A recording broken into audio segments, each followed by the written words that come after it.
حي على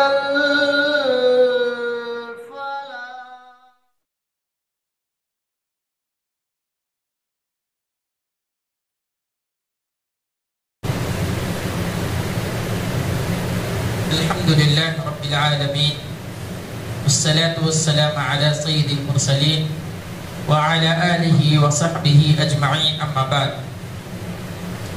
أعوذ بالله من الشيطان الرجيم بسم الله الرحمن الرحيم يا أيها الذين آمنوا إنما الخمر والميسر والأنصاب والأزلام رجس من عمل الشيطان فاجتنبوه لعلكم تفلحون. الحمدللہ آج 13 تراویح مکمل ہوا اور 7ویں پارے میں آدھا پارہ تراویح کی نماز میں تلاوت ہو گئی ہے.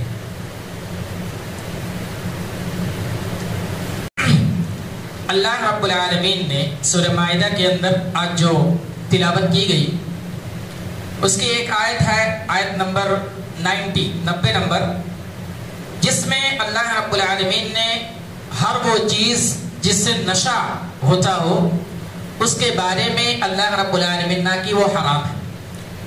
ہر وہ نشاور چیز جس سے نشہ ہو آدمی استعمال کرے وہ اسلام کے اندر حرام قرار دیا گیا ہے، جو کہ اس آیت سے پتہ لگتا ہے اور انشاءاللہ ہم سمجھنے کی کوشش کریں گے. اللہ رب العالمین نے کہا یا ایھا الذین آمنوا انما الخمر والمیسر والانصاب والازلام رجس من عمل الشیطان فاجتنبوه لعلکم تفلحون، کہ اے ایمان والو بے شک شراب والمیسر والانصاب اور جوا والازلام اسی طریقے سے فال نکالنا رجس من عمل الشیطان، پہلا چیز یہ کہا کہ یہ چیزیں جو ہیں گندگی ہیں، پھر دوسرا کہا من عمل الشیطان یہ جو عمل ہے شیطان کا عمل ہے. فاجتنبو اور آگے اللہ رب العالمین کہہ رہا ہے کہ اس سے اجتناب کرو، اس سے بچو. آگے کیا کہا لعلکم تفلحون، اگر تم پرہیز کرتے ہو بچتے ہو تو تم کامیاب ہو جاؤ گے. اس آیت کے اندر اللہ رب العالمین نے شراب کو پہلا کہا گندگی ہے، اور اسلام کے اندر ہر وہ چیز جو گندگی ہو گندی چیز ہو اس کو حرام قرار دیا گیا ہے. دوسرا یہ کہا گیا کہ یہ شیطانی عمل ہے، یعنی جو یہ شراب پینا یا اسی طریقے سے کسی چیز کا استعمال کرنا جس میں نشہ ہو، یہ عمل کس کا ہے؟ ایک مومن کا، ایک مسلمان کا نہیں ہے، یہ عمل جو ہے ایک شیطان کا ہے، تو اس سے بچنا چاہیے. دوسرا آگے خود اللہ رب العالمین کہہ رہا فاجتنبو، اس سے رک جاؤ، اس سے پرہیز کرو، اس سے گریز کرو. اسلام میں اسی چیز سے روکنے کی تلقین کی گئی ہے جو چیز اسلام کے اندر حرام ہے. اور آگے اللہ رب العالمین سرٹیفکیٹ دے رہا ہے کہ اگر تم ایسا کر رہے ہو، بچتے ہو، گریز کرتے ہو، لعلکم تفلحون، تو تم کامیاب ہو جاؤ گے. اب قرآن کا جو ترجمہ ہے اور قرآن کا جو کلام ہے بہت ہی پیارا ہے. اس آیت کے اندر اللہ رب العالمین نے خمر کا استعمال کیا، خمر. اب خمر کے معنی جب ہم اور آپ حدیث کو دیکھتے ہیں یا قول کو دیکھتے ہیں علماء کرام کے، تو خمر کے معنی ہوتے ہیں. حضرت عمر فاروق رضی اللہ تعالیٰ عنہ کی ایک حدیث ہے، انہوں نے خمر کی تعریف کی. خمر کہتے کس کو ہے؟ الخمر ما خامر العقل، خمر وہ ہے جو عقل کو زائل کر دے، یعنی آدمی نشے میں دھت ہو جائے، نشہ اتنا زیادہ ہو جائے کہ اس کا عقل کام کرنا بند کر دے، اس چیز کو خمر کہتے ہیں. اللہ رب العالمین نے یہاں صرف شراب نہیں کہا، اب ہر وہ چیز آ گئی جس سے نشہ ہوتا ہے. اور اسی طریقے سے ایک اور حدیث سے اس کی جو ہے ہو جاتی ہے، اس کی تائید ہو جاتی ہے. اللہ کے نبی صلی اللہ علیہ وسلم نے کہا کل مسکر خمر، ہر نشاور چیز مسکر ہے جو نشہ پہنچاتی ہے، اور کل مسکر حرام، اور ہر نشاور چیز حرام ہے. یہاں حضرت عمر فاروق رضی اللہ تعالیٰ عنہ نے کہا خمر اس کو کہتے ہیں جو عقل کو زائل کر دے، اور دوسری حدیث میں یہ کہا جا رہا کل مسکر حرام، ہر نشاور چیز حرام ہے. اب اس سے یہ پتہ لگتا ہے کہ اگر آدمی نشہ کرتا ہے، کوئی چیز استعمال کرتا ہے، تو اتنا زیادہ اگر استعمال کرے کہ اس کا عقل کام کرنا بند ہو جائے تب وہ چیز حرام ہے. نہیں، دوسرے حدیث کے اندر اس کی تائید کی گئی ہے کہ اللہ کے نبی صلی اللہ علیہ وسلم نے کہا ما اسکر کثیرہ فقلیلہ حرام، کہ جس چیز کے زیادہ استعمال کرنے سے آدمی نشے میں ہوتا ہے فقلیلہ حرام، اگر اس کا تھوڑا بھی استعمال کرتا ہے وہ بھی حرام ہے. یعنی اس سے یہ چیز معلوم ہوئی کہ چاہے اس سے آپ کا عقل زائل ہو یا نہ ہو، آپ ہوش میں رہیں یا آپ ہوش کھو بیٹھے، ایسا ہو یا نہ ہو، اگر تھوڑا سا بھی استعمال کر لیتے ہیں وہ چیز حرام ہے.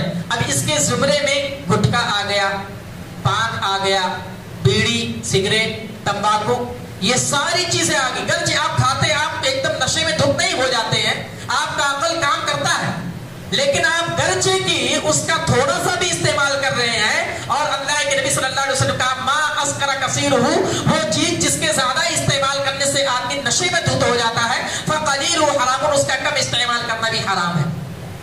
تو کل مسکر حرام، ہر نشاور چیز حرام ہے. تو اس حدیث کے اندر اور قرآن کے اندر اس لیے اللہ رب العالمین نے کیا کہا؟ خمر. یہ نہیں کہا بیڑی پینا حرام ہے، شراب پینا حرام ہے، خمر کا لفظ استعمال کیا. اب خمر میں جتنی چیزیں آتی ہیں جس سے نشہ ہوتا ہے وہ تمام چیزیں حرام ہیں. اللہ رب العالمین کا کلام کتنا پیارا ہے. اور اسی طریقے سے نشہ کو ام الشر کہا گیا. ام الشر یعنی برائیوں کی ماں ہے. ایک واقعے سے اس کو دیکھتے ہیں کہ ایک کمرہ ہوتا ہے، ایک بڑا سا کمرہ ہوتا ہے، اس میں ایک عورت ہوتی ہے اور ایک آدمی اللہ والا، اللہ کا ڈرنے والا آدمی، انسان، اللہ کا بندہ. عورت اس سے یہ کہتی ہے کہ تو میری خواہش پوری کر. وہ بندہ اللہ سے ڈر رہا ہوتا ہے، کہتا میں یہ نہیں کر سکتا. پھر وہ کہتی ہے کہ میں چیخوں گی، چلاؤں گی، میں تیرے اوپر الزام لگا دوں گی، تو یہ کام کر. وہ کہتا نہیں کروں گا، کچھ بھی ہو جائے، اللہ کا خوف ہے میرے دل کے اندر. پھر وہ کہتی ہے تین چیزوں کا حکم دیتی ہوں، اس میں سے ایک چیز کوئی سا کر لے. ایک بچہ اس روم میں ہوتا ہے اور یہ کہتی ہے کہ اس بچے کو قتل کر دے. یا تو شراب رکھا ہوتا ہے، کہتی ہے یا تو شراب کو پی لے. تیسرا یہ کہ میں یہاں پر موجود ہوں، عورت کہتی ہے میں یہاں پر موجود ہوں، یا تو میری خواہش پوری کر. آدمی کہتا ہے قتل کروں گا، بچے بہت بڑا گناہ ہے، اس کے ساتھ ہم بستری کروں گا، زنا کروں گا، یہ بھی بہت بڑا کام ہے، حرام کام ہے. شراب پی لیتا ہوں، اس سے اتنا نہ تو عورت کو نقصان ہوگا نہ تو بچے کا نقصان ہوگا، تھوڑا سا شراب پی لیتا ہوں. اب آدمی جب وہ شراب پیتا ہے تو شراب اتنا زیادہ پی لیتا ہے کہ نشے میں دھت، عقل کام کرنا بند. اب اس کا نتیجہ کیا ہوتا ہے کہ بچے کو بھی قتل کر دیتا ہے، عورت کے ساتھ بھی زنا کرتا ہے اور شراب بھی، یعنی تینوں کام. تو یہ ام الشر ہے، شراب پینے کی وجہ سے تینوں کام کر گیا. تو یہ نشہ کا کرنا اسلام کے اندر ام الشر کہا گیا ہے. اس لیے ہم اور آپ کو نشہ جیسی بیماری سے بچنا چاہیے. جرمنی کا ایک ڈاکٹر، اس نے اپنے ایک آرٹیکل میں لکھا کہ اگر اس دنیا کے اندر آدھے شراب خانے کو بند کر دیا جائے، آدھا، پورا نہیں، آدھے شراب خانے کو بند کر دیا جائے تو آدھا قید خانہ اور آدھے شفا خانے بند کرنے پڑیں گے. یعنی نشے کی وجہ سے آدمی زیادہ تر قید خانے یعنی پاگل خانے میں جاتا ہے، یا قید خانے میں کانڈ کر کے جیل میں جاتا ہے، یا تو ہاسپٹل میں ایڈمٹ ہوتا ہے. تو یہ شراب بہت بڑا، جو ہمارے آج کے معاشرے کے دور کے حساب سے بہت بڑا المیہ ہے.